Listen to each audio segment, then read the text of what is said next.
Ya, bismillah, alhamdulillah kita kembali belajar nalar agar kita mampu bersikap bijak. Nah, pada pertemuan kali ini Ustadz, kita akan bahas tentang permasalahan perbedaan pendapat di dalam haji.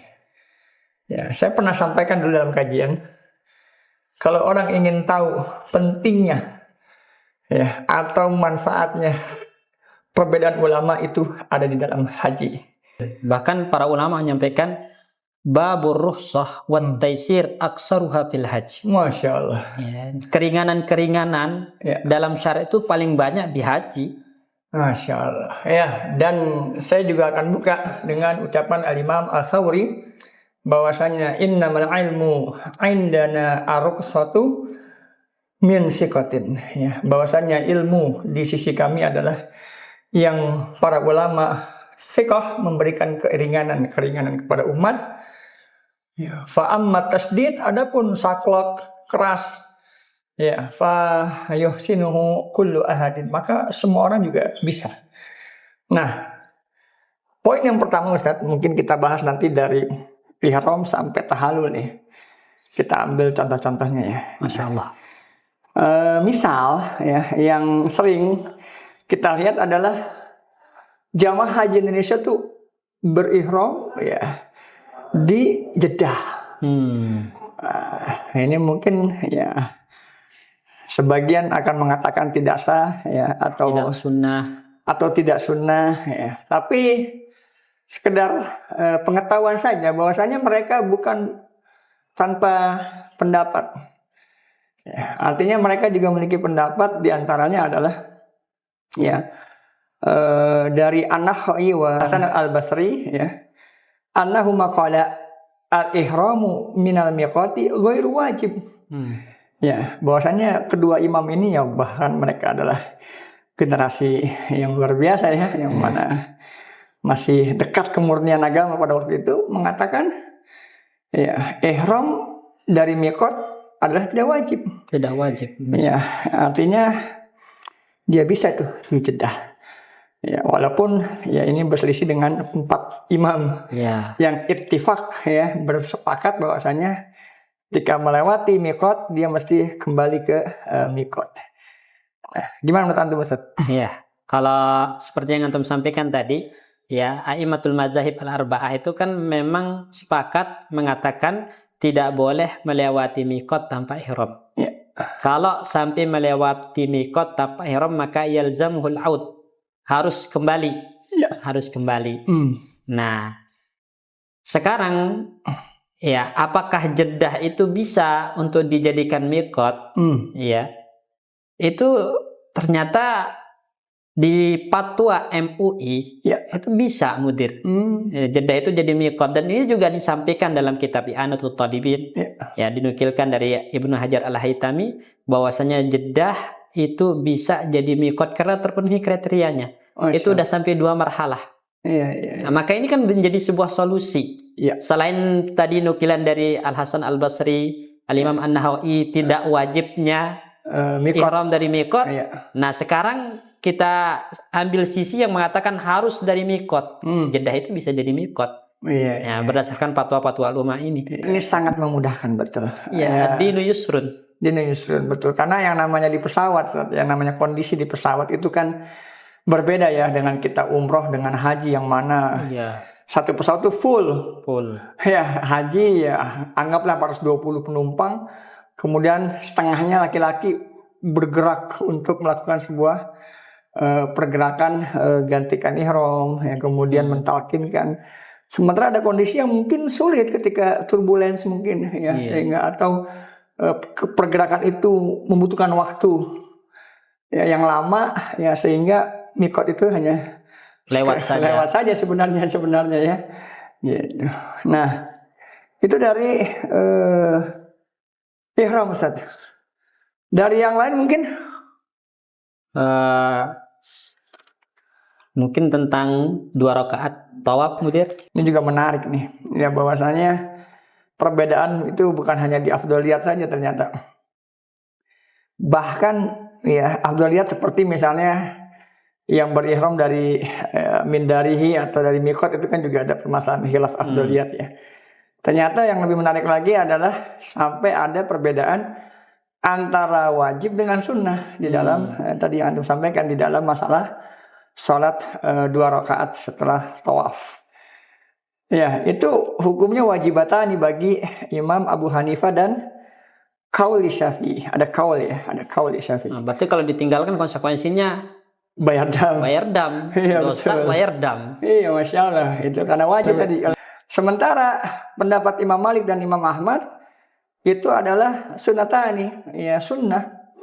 Ya, adapun dirojihkan oleh madhab Syafi'i juga ini. Yang sunnah. Yang sunnah tadi.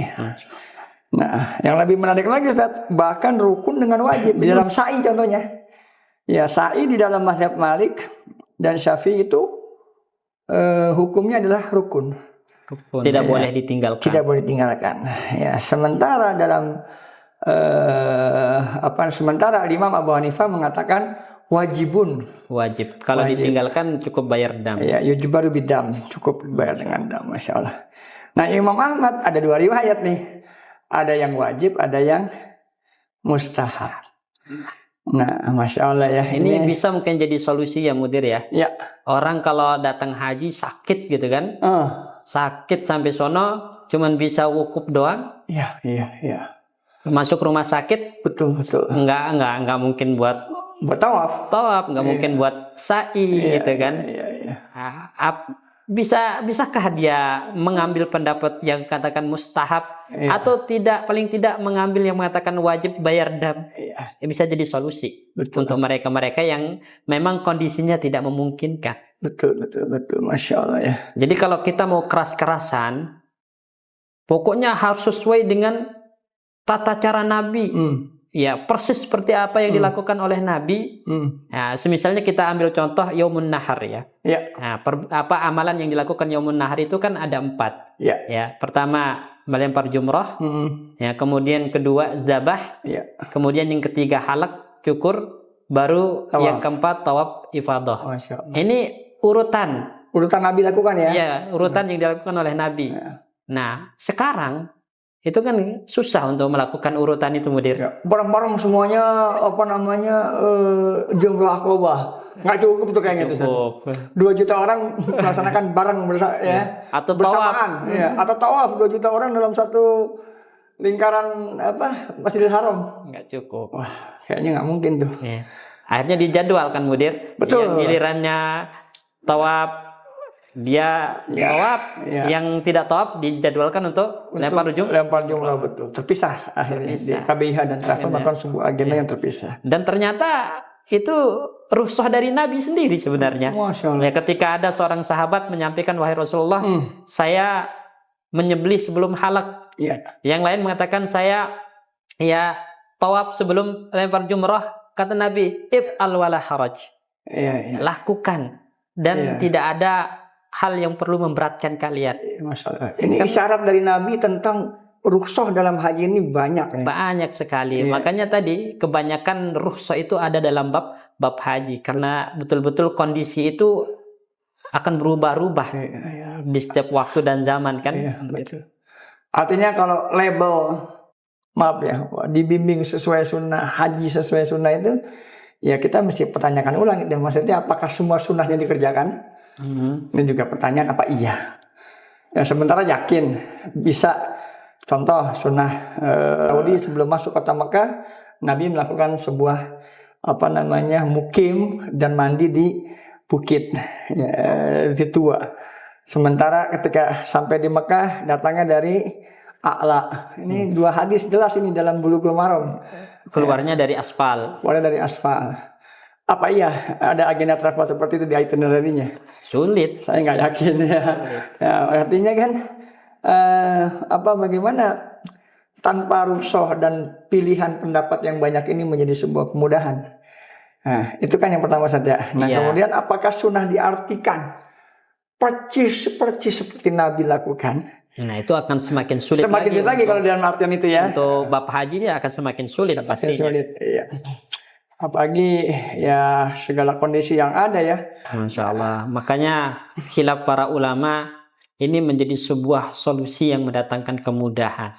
Betul. Seperti yang antum sampaikan tadi, ya ilmu itu adalah kemudahan yang diberikan oleh para ulama-ulama yang siqah, yang mereka ketika mengatakan atau mengutarakan kemudahan itu tentu bukan berdasarkan hawa nafsu, tapi berdasarkan ilmu. Iya, maka tidak layak Ustaz ya, misalnya seorang ustaz mengatakan, oh ini amalan bid'ah, contoh dalam halak ya. Wah, misalnya saya pernah lihat video, ya, ini tidak sah cukur rambut yang hanya 3 helai. Ya, tapi sayangnya tidak menyampaikan sebenarnya ini ada khilaf. Iya. Di dalam mazhab Imam Syafi'i kadar minimalnya 3 helai. Ya, dalam mazhab Imam Malik, Imam Ahmad itu semuanya atau ya. aksar. Masya Allah. Ya. Dalam mazhab Abu Hanifah kadar minimalnya rubu. Jadi poinnya mungkin mudir di sini ya.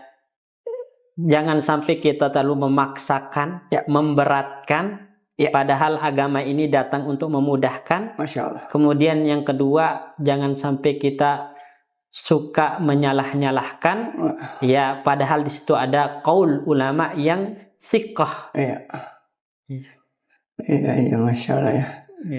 Karena saya teringat itu perkataan ya Syekh Sa'ad Al-Kamali itu, min intakil min syaihin ila syaihin, ya belajarlah dari satu guru ke guru. Kemudian semakin banyak guru, tattasi'u afaquka, wawasanmu akan semakin luas. Semakin luas wawasan, semakin bijak orang bersikap. Masya Allah. Dan tadi man katsura ilmuhu qalla inkaruhu. Siapa yang semakin banyak wawasannya, ilmunya, ya semakin jarang menyalah-nyalahkan orang lain. Masya Allah. Ya, barakallahu fikum. Wa fiik barakallah. Itu statement yang bisa kita tutup tuh. Ya, di pertemuan kita kali ini, ya mudah-mudahan nanti kita akan bahas lagi ya seputar haji dan umroh ya dalam podcast Belajar Narang. Wallahu a'lam. Wassalamualaikum. Waalaikumsalam.